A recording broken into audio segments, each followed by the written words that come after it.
to you on a Friday, Art. How are you feeling about the bank crisis and potential for more pain? Well, I think first let me say that the viewers want to be very, very careful.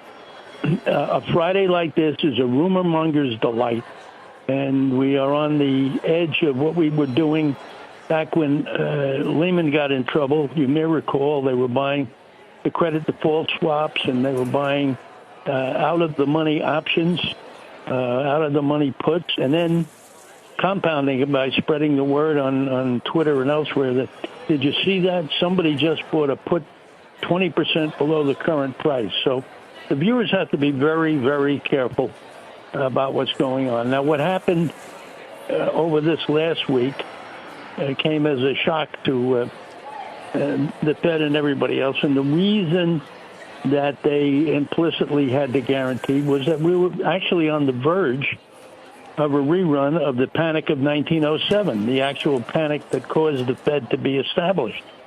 And I believe that there are folks running around. I would love to see what the credit default swaps are doing, running around and getting a list of the banks and seeing who has the largest percentage of uninsured deposits, and then kind of bringing that to everybody's attention to see if you can tip over the bank. So that's the kind of backdrop that you've got here, and that's why you're not necessarily seeing people look directly at the economic news. This is fully captivating. You know, we had all these people a week ago were running around with the word idiosyncratic like it was a new baby toy, and assuring us that there was nothing systemic about it. It is systemic. The Fed has forced many of these banks to reconfigure their portfolios. So as Sarah alluded to, they are having duration risk. And that's been around before. You guys should call up or interview Chris Whalen.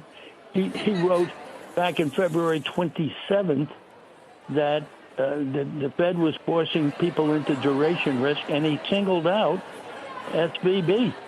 And sure enough, it all came down. So this is not unknown. And then finally, you know, everybody's talking about new regulation. I think this is a failure of supervision rather than regulation. I think the bulk of the regulation is there. And, you know, where were the people who noticed that they didn't have a risk officer at SVB? Where were the bank examiners to notice that the duration of the portfolio was misaligned? So today's a good day to be careful. Friday before a weekend, financial rumors around. So the viewers have to be careful to avoid rumor mongers. Art, just quickly, what's your read on how the overall market has been able to actually stand up to a lot of these concerns this week and at least kind of hang in there in the middle of this range? Well, it has been impressive, but you know what I've noticed is that, you know, we've zigzagged two extremes. So the market goes from oversold, which then allows for quick bounces, and that stabilizes everything, to almost overboard with that reaction. So that's why you're getting this kind of volatility here.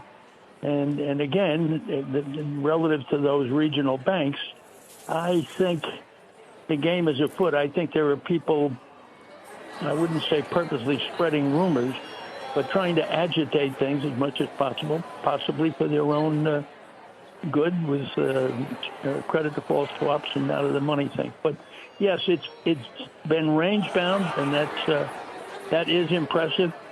But I think I'm going to wait for a couple of weeks to see if that holds up. Thank you, Art. We appreciate the analysis and perspective as always. Happy St. Patrick's Day.